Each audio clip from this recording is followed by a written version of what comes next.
ஃப்ரெஷ்ஷா மசாலாவ வறுத்து அரைச்சி போட்டு பண்ற இந்த மட்டன் சாப்ஸ் பெரட்டல் மதுரையில ரொம்பவே ஃபேமஸ்.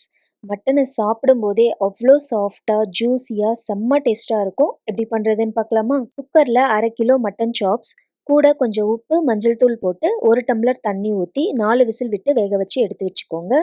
மசாலாக்கு 2 டேபிள் ஸ்பூன் மல்லி, 4 வரமிளகா, 1/4 டீஸ்பூன் சோம்பு, சீரகம், மிளகு போட்டு வாசனை வர வரைக்கும் வறுத்து ஆறுனதும் நல்லா ஃபைன் பவுடரா அரைச்சிக்கோங்க.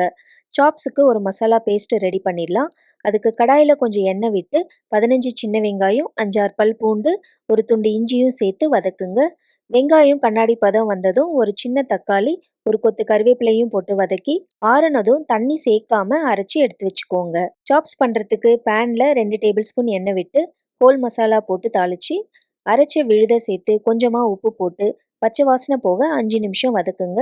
இதில் வேக வச்ச மட்டன் சாப்ஸை மட்டும் ஆட் பண்ணி மசாலா பிடிக்க குக் பண்ணுங்க. மட்டன் வேக வச்ச தண்ணியை ஒரு கரண்டி ஆட் பண்ணி குக் பண்ணுங்க.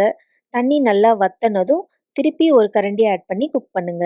இப்போ தண்ணியெல்லாம் நல்லா வத்தி எண்ணெய் பிரிஞ்சு வந்ததும் பொடி பண்ண மசாலாவை ஆட் பண்ணி பெரட்டி விடுங்க. பெரட்டும் போதே 2 டீஸ்பூன் நல்லெண்ணெய், ஃப்ரெஷ்ஷான கருவேப்பிலையிலையும் போட்டு 5 நிமிஷம் லோ ஹீட்டில் நல்லா பெரட்டி எடுங்க. கடைசியாக கொத்தமல்லி போட்டு ஸ்டவ்வை ஆஃப் பண்ணிடுங்க. அவ்வளோதாங்க, செம்ம டேஸ்டான மட்டன் சாப்ஸ் பெரட்டல் ரெடி. அட்டகாசமாக இருக்கும். கண்டிப்பாக சேவ் பண்ணி வச்சுட்டு ட்ரை பண்ணுங்கள். இந்த மாதிரி இன்ட்ரெஸ்டிங்கான ரெசிபீஸ்க்கு நம்ம பேஜை ஃபாலோ பண்ணிக்கோங்க.